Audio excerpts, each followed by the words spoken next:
All right, good morning. I just want to go over real quick how to use the Google Calendars just to make sure we don't have any confusion going forward. As you can see here, I am on google.com and I'm getting ready to find the calendar. So I'm going to type in Google Calendar here and it's going to pop up Google Calendar.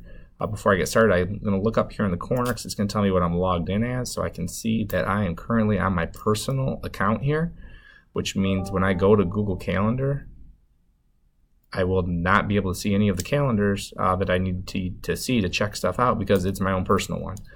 You can change it here and go down to my at Flat Rock Schools. So I just logged in there, and then when I go to Google Calendar, I'm just going to double check and make sure that it's still my school account because sometimes it defaults to my personal account. So I'm going to type in Google Calendar. There it is. Click on it. Oh, and look up there in the corner. There it is, back to my personal one. So it does default to my personal Gmail. So a lot of times I have to change that frequently. 99% of the problems that we've had this year have to do with that Google Calendar, or I'm sorry, with that login right there being your personal one. So I'm just going to switch it real fast. And now I should be able to see all of the, yep, there they are, all of the rooms, the spaces, the carts are all over here now. Whereas on my personal one, over here, it's like birthdays and stuff like that. There's the auditorium, but none of the spaces that I want to check out. So go back to my Flat Rock one. It says Go Rams up there. If you want to check out a space, you have to make sure that you check it out on the right calendar. So right now I only have the ancillary lab checked here so that I can see that. I can only see 1 week right now. It's like a week view. I can change that to month if I wanted to, so I can get kind of a bigger picture of what the calendar looks like. And I can see that this space is pretty much available any day that I want, other than at 8th hour. I can check multiple places. So maybe I want to look at the Chrome cart. One for math. That one looks like it's pretty available too. You know, this Chrome cart here. Oh, there we go. It's getting used. That's the social studies cart. That's why it's all those awesome social studies teachers in there. They're going to be using it all day. And then I can also check Chrome cart 3.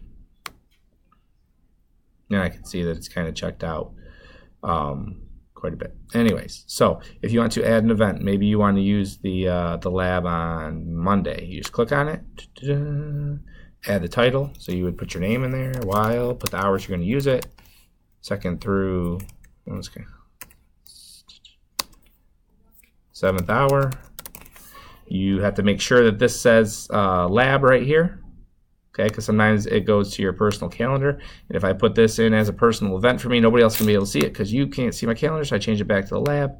Bada boom, bada bang. You can change the time if you want. Oh, no, not the date.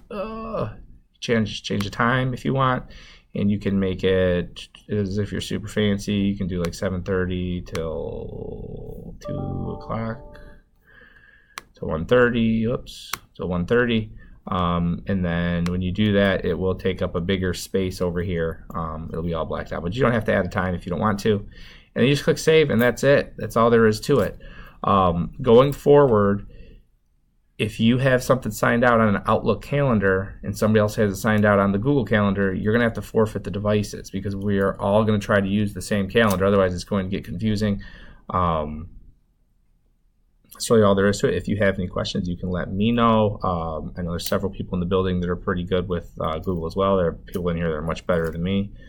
You can ask any of those people. But yeah, that's all there is to it.